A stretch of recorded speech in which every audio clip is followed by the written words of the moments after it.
Now let me get a few pieces of information here.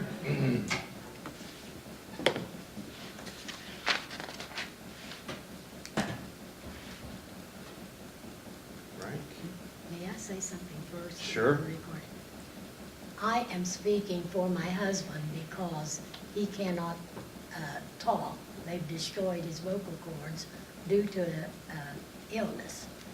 So he can only whisper, and I will have to interpret for him. Well, I'm sure that'll be fine.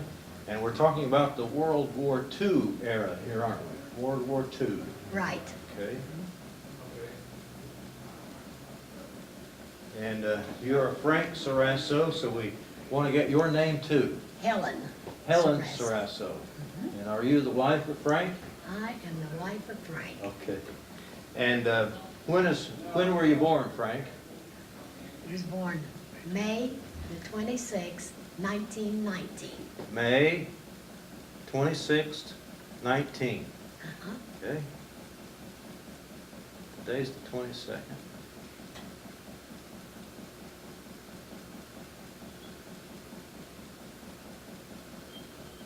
Okay.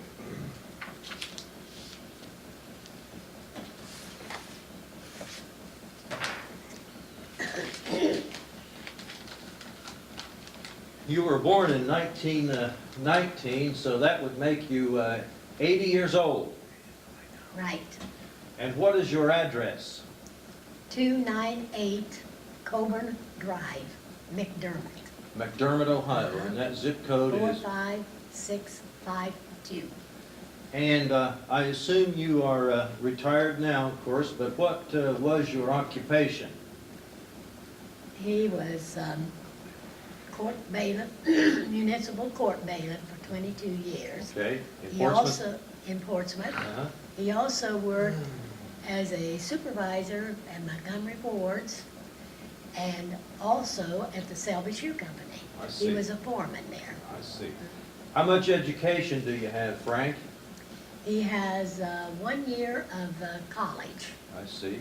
And his marital status is married to you? Married How many? 57 years. Was that all you've been married? You're That's all. newlyweds then, aren't you? Can't remember when we were single. Oh, goodness. How many children do you have? We have two. Two. And their names? Patricia, and she is the superintendent of the West Portsmouth Schools, Uh-huh. and Frank E. Jr., Mhm.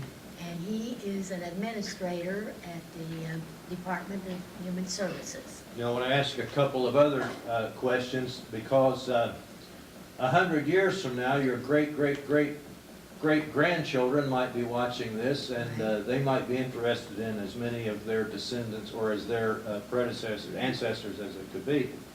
What was your parents' name, Frank? Amelia and Michael Ciraso. Okay. Amelia was his mother. His mother, and Michael. Michael was the his father. What was the mother's maiden name?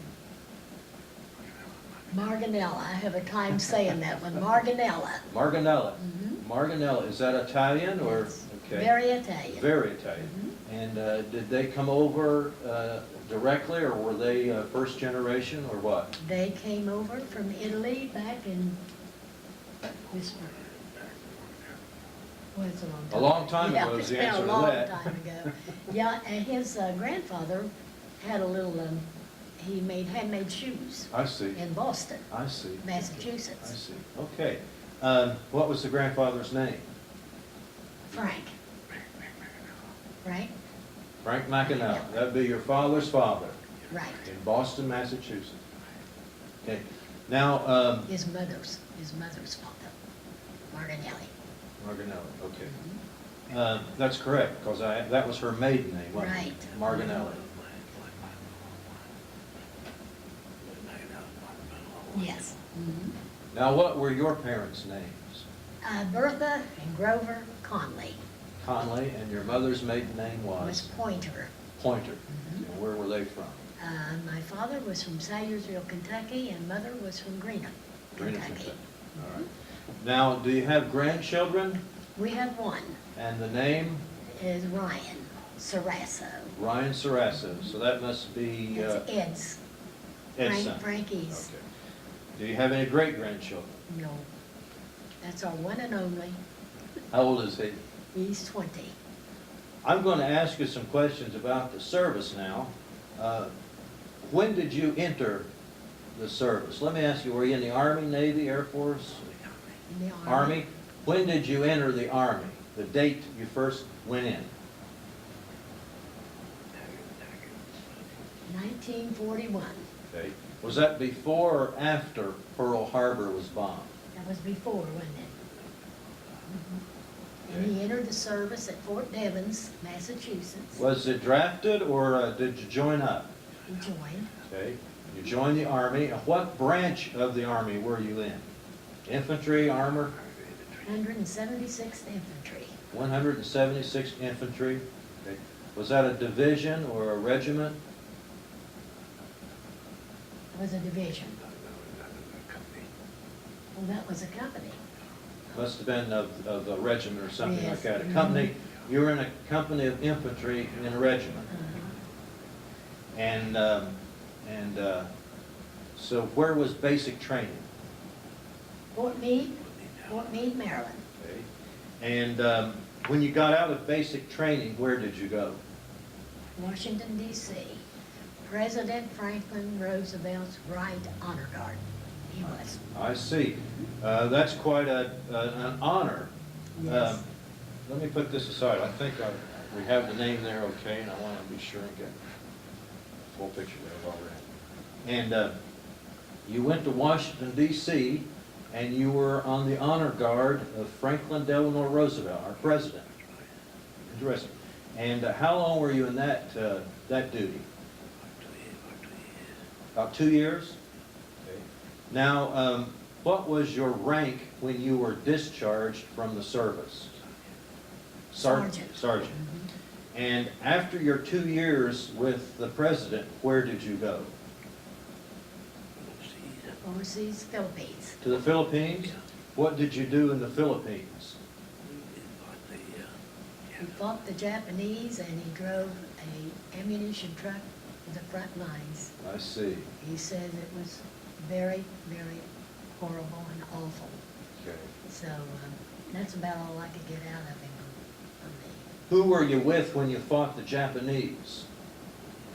What unit were you with when you fought the Japanese? What division? You were still with the 176th, weren't you? 4th Division. 4th Division. Now, you drove an ammunition truck, Helen said, and does that mean then that you were in combat? Okay. Do you have any decorations from the war?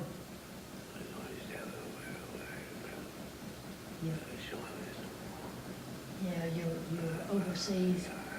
Your ribbons? Yeah. Have your ribbons? Okay. And he was injured. Okay, that's another question I want to ask you. Were you wounded? Were you ever hurt? He wasn't hurt over there. He was hurt here. What happened? Fort Benning, Georgia, he was, he was training jujitsu. Oh, see. Yeah. And he was showing the hold, and the holder flipped him onto a rock. I and see. Okay. Fixed up his shoulder real good.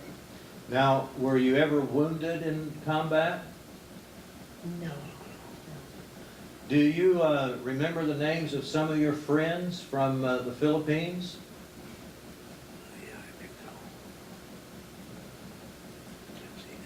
Yeah, I didn't write those down. I've got them written down too, but I never thought to bring them. Did you ever stay in contact with any of them after you came back? Yes, for a while. Yeah, what was the Irish boy's name? Isn't that awful? We're getting so old we can't remember. Huh? Oliver who? Oh, yeah. And, oh, shoot. I can't remember. That's all right. How long were you in the Philippines? How long was Probably that? longer than that. Our daughter was 19 months old before he ever saw her. Oh, I see. And I got pregnant right before he went overseas, Yeah. so I'd say he's over there 2 years. at Almost least. 2 years or more. And after the Philippines, where did you go? Came home. Okay. How long did you stay in the Army? From 41 to 46. I see. Okay. You did not make it a career then after you got out? Okay. Did you bring back any souvenirs from the Philippines? Any trophies or things like that? No. Remember the date you were discharged? January. Was it the 30th? Yeah, I guess it was. 30th day of December, 1945. It was discharged in 45 or 46? 45. Okay. Did you like the Army? Did it change you in any way? How did it change you?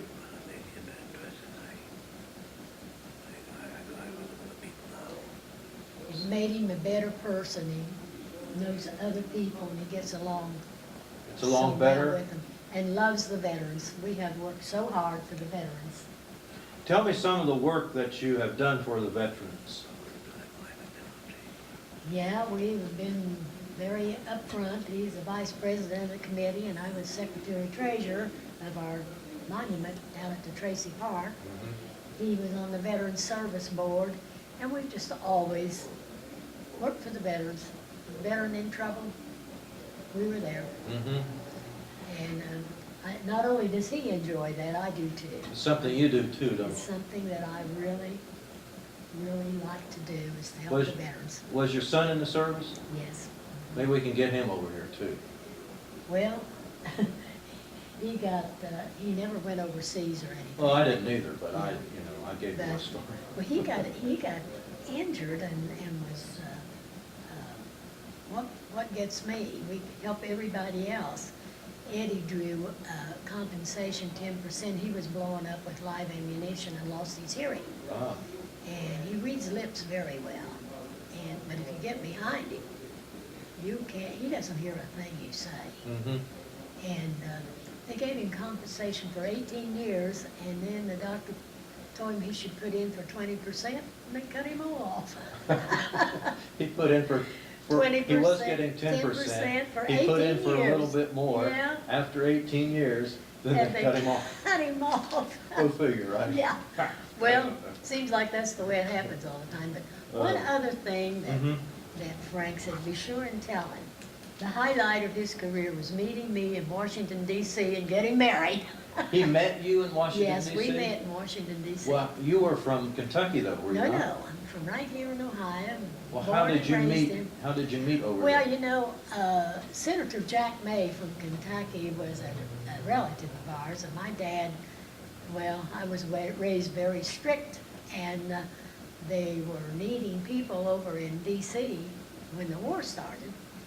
And Pop took me over there, and of course we met Uncle Jack, and he put me in a church home where you had to have somebody there with you all the time. But anyway, when he went home, I left there. And I met my hubby. Believe it or not, he said he couldn't really remember, but the first time I met him was in a blackout. A blackout? You got fined $5 for not getting in the building when the siren started. And he told me to hide behind the bushes there at the Social Security building I see. till the air raid was over. But that's the first time I met him. Of course, then we just sort of Hung out gravitated. together then ever since. Do you have any stories to tell about the president? Your experience with the president?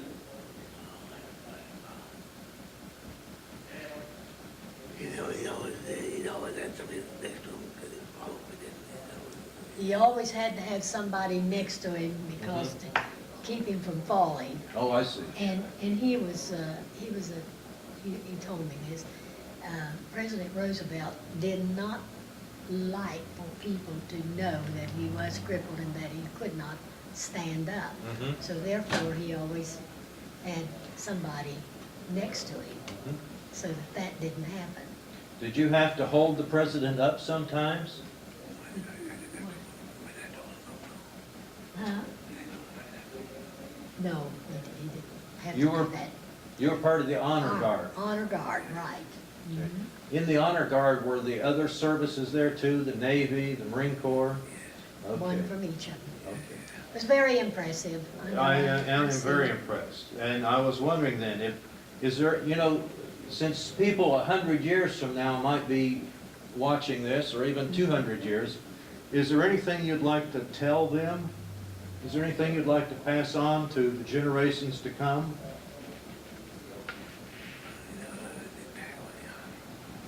He just wants to pass on that the service is a very good place for the young men to be, and they should always be proud of it. Mhm. Frank has always been so proud of his service with the United States Army. And I have to say something else about his family.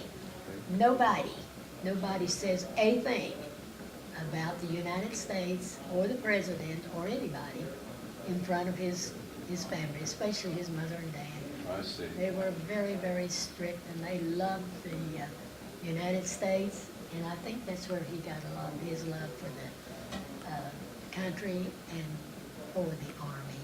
Can I see your hat? I was wondering maybe we can put your hat here and show some of the material that's on the hat.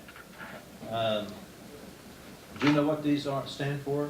Well, not all of them, but of course he's got the AMVETS. Let me get the camera and I'll He's bring it been right a up there. commander of all of the units, the AMVETS, the DAV, and the Veterans of Foreign Wars. Mm-hmm.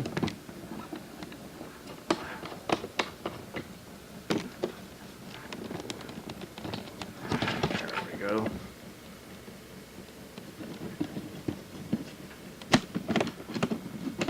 We're still rolling, so this is going to look a little weird, Oh. moving all over the place. But, most of these are just things that he has been in and worked in, Mhm. the different organizations. Okay, now we're rolling again. I dropped the Oh. thing there. Can you point out some of those to me? Well, now, of course, this is the commander. He got Uh-huh. 100% on his membership in that year. Uh-huh. This was his sergeant's. Is that his rank there, that Yes, sergeant? uh-huh. And this is a post commander tribute that Uh-huh. they gave him. Okay, And this one here is, it's just one against, under God. couple of flags there. And Okay. this, of course, is a VFW, the 12th year. Mm-hmm, And this is the insignia of the commander mm-hmm, with the VFW. And this is the VFW okay. insignia. Very good. And Turn it this- around. What's that little item there? It's a Well, this- horse, isn't it? Yeah, it's the flying horse from, what is that, I forgot now what this is supposed to Uh-huh. be. But anyhow, they're all just things that he's worked in and has really been just dedicated to the veterans. That's Uh-huh. all I can say. Frank Okay. is a dedicated veteran. All You know, right. when we were started that monument up there, he stood out in the street. There's another one there he wants to show. The AMVETS? Oh, the Vietnam boys, right here. Ah, yes. That's okay, what that was Vietnam. for. I knew that was some reason. He got that for some reason or other. I don't recall what. Uh-huh. But anyway, he has just been so dedicated to the veterans all his life. And he's still at it. He's even trying in this wheelchair.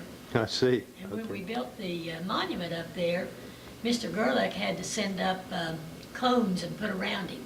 He got out in the street at 7 in the morning till 10 at night. And believe you me, he collected almost $1,000 that day. That's great. And he never left his post. Okay. Well, thank you very much. Unless there's something else you'd like to add, then I'll... Well, we thank you. I Okay. think this is a wonderful thing that you're Okay. doing All right.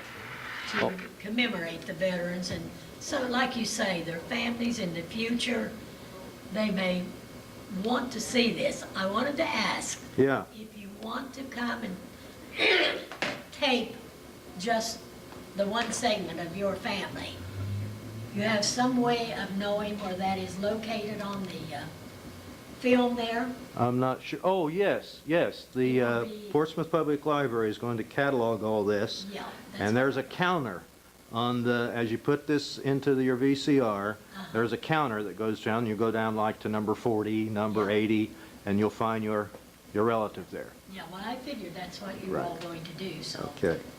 Well, thank you very much, Frank. Thanks for everything you did. One more thing? No, he says Oh, thank you, okay. thank you. Thank you. Let me see if I can turn it off now.